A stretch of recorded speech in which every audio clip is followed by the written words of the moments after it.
What's up, guys? We are back with another video for you guys. Today I'm going to be breaking down my plate carrier setup. For some that don't know, I do various different jobs. So I work in private security for high crime properties out here in Dallas, Texas. I also am a part of a bounty hunting team, so we go after people that have skipped out on their bonds. And then I do executive protection work as well. So what that means is I protect clients that are willing to pay a very high price to keep them safe, their families, their events, whatever the case may be.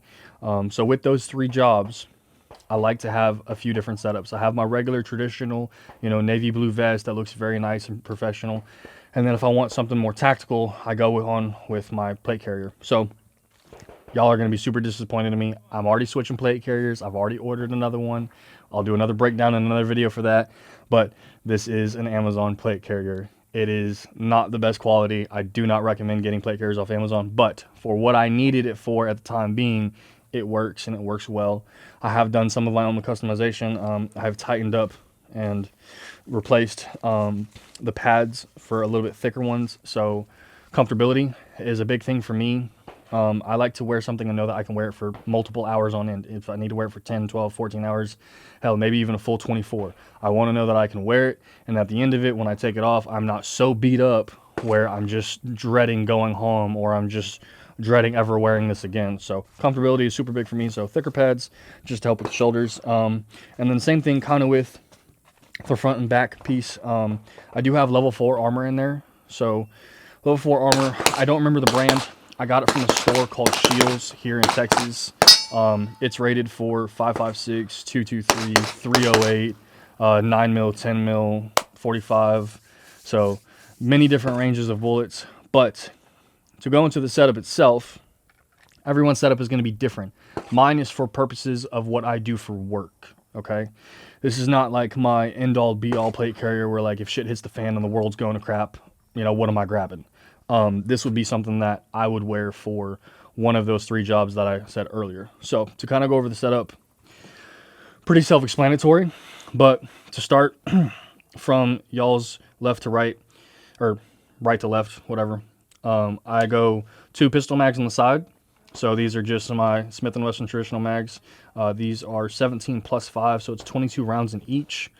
So with the magazines I already carry with my pistol, it gives me an extra 44 rounds. In my personal opinion, you can never have enough ammunition. So with that being said, to move on from there, I have 2 ASP handcuffs. So these are just zip tie handcuffs. You just fold these out like so. I'm struggling. But fold them out like so. Basically, whoever you're trying to apprehend or detain or restrict, slide them through here. You're going to pull this out, and then that is going to cinch down the cuffs. These can only be taken off with either shears or the Hulk himself. These are extremely durable. I've heard stories of people breaking out of these. I have personally not had a single person break out of these yet. So with that, let's stuff that back in there. So with that, we're going to go on to the AR mag. So AR mag, 5.56 rounds. Winchester's the brand that I use most of the time. I only carry 1 extra AR mag because, in my personal opinion, if I need more than 60 rounds of rifle ammunition in whatever situation I'm in, why am I there? I'm not a soldier. I'm not overseas. I get that there are really bad things that can happen anywhere in the world, but if I need more than 60 rounds of rifle ammunition where I'm at, I should probably not be there. So move on from there. We got my Baofeng radio. So y'all are gonna laugh at me. I do like this larger antenna. So this thing snaps out. It's super big. It's actually pretty grotesque, but it gets really good signal. This is something that me and my team use for the bounty hunting team. It's easy. It's a quick setup. It gives us a direct line of contact to each other when we're within about 150 to 200 meters of each other. So as long as we're not going crazy far from each other, we can always stay in contact. And then in some cases, you can actually get further out there. You can get in the miles depending on what the kind of connection is. So that goes all the way to the right. Extra magazine. And then I have my little phone carrier right here. So this is where I take off my phone and I place it in here. The reason that I do that is because if I don't have like a charged body camera or something like that, I have my phone. I can tell my phone immediately, hey, Siri, start recording. they'll start recording a video, so that way I have CYA, cover your ass. Because when you're doing certain jobs, you need to make sure that you are out there being proficient and you are covering all of your bases, so that way you do not end up in trouble yourself. Secondly, we got a marker. So it's red. Obviously you can't really see it in the daytime, but here you go, static. And then we have a flash mode. The reason that I use this is to signal to my team where I'm at and if I'm good. So static means I'm good, I'm cool, I'm over here, you see me, you notice where I'm at. Flashing means I need help, my back's against the wall, help me. If y'all get it, you know where that's from, we cool, we friends now. But to move on from that, this first pouch is basically just some simple medical equipment. So we got some alcohol swipes, we got, what are these, chest seals. You can never have enough chest seals in my opinion. I always carry 2 to 3 at least on me. And then this is just some regular gauze. So, you know, God forbid anything ever happen, I have some type of medical equipment where I can help my partner, potentially help myself, or just help a pedestrian in need if the case were to ever arise. I do want to notate, I carry this everywhere I go. It never leaves me, it never leaves my vehicle. I will always have this on hand because if shit were to ever hit the fan and I can assist in any way possible, whether that is with force or with medical attention to anybody, I will. Because at the end of the day, I'm here to protect my community, protect my country, and protect my family and the ones that I love, as well as myself. So there's that. I typically do have a tourniquet in here. I did actually already use that a couple weeks ago, so I need to order a couple more. But just in this front pouch as well, just another pair of ass handcuffs, and then my pen. The reason that I have a pen on deck is because I do, in this top little slit right here, carry a little notebook, write down key information, things that might have happened. You know, if I need to create a quick handwritten report, I can write some details down. If I'm being fed information and I don't want to forget it, write it down quickly. You know, having a quick notepad is always essential in my opinion, because you can forget things very easily, especially in the heat of the moment. So if you're able to write things down, write them down. Now to kind of go over into this smaller pouch, this is just going to be more medical equipment. So this right here, this is just going to be a bunch of more medical equipment. So you can see that I do have a tourniquet in there, as well as some wrap, some gauze, and then this right here. This, if I can stretch this out for you. So this is trauma wound dressing. So for those of you that don't know, I'm going to go ahead and tell you to research this, because trauma wound dressing is critical. I cannot express this enough of how many people I've seen come into a workspace where they're dealing with a GSW and they just don't have the right equipment.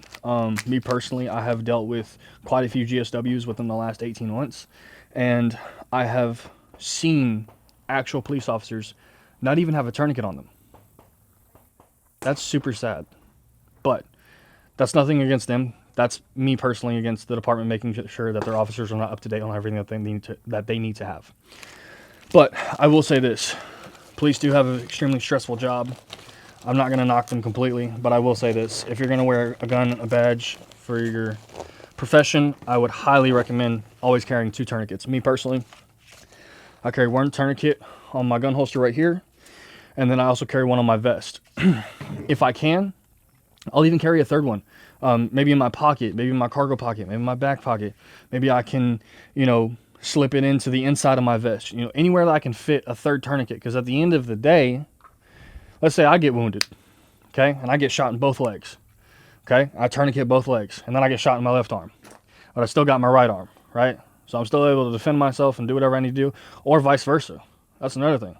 If you get shot in your primary arm, can your secondary take over and still protect you just the same? That's a hint. You should train with your secondary arm.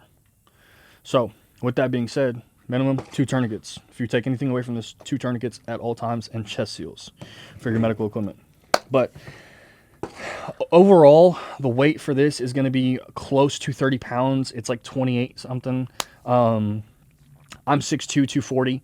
So for me, that puts me almost at 270 pound body weight. So moving around, guys, it gets tiring. That's why you should train like this too. You should train with your vest on. Me personally, at least once a week, I do a 5-mile ruck. I wear all of my equipment. I wear my rifle over me. I go to some open land, and then I just map out a lap where I can get 5 miles in within about an hour. And I'm just constantly wearing this at least once a week, so that way my body is used to it. Because if you just throw this on and you're not used to training with it, I promise you your body will go into some kind of a shock. You will be like, what's going on? Why is this so heavy? You've taken 50 steps and now you're gassed and tired, because you essentially are carrying a whole nother body.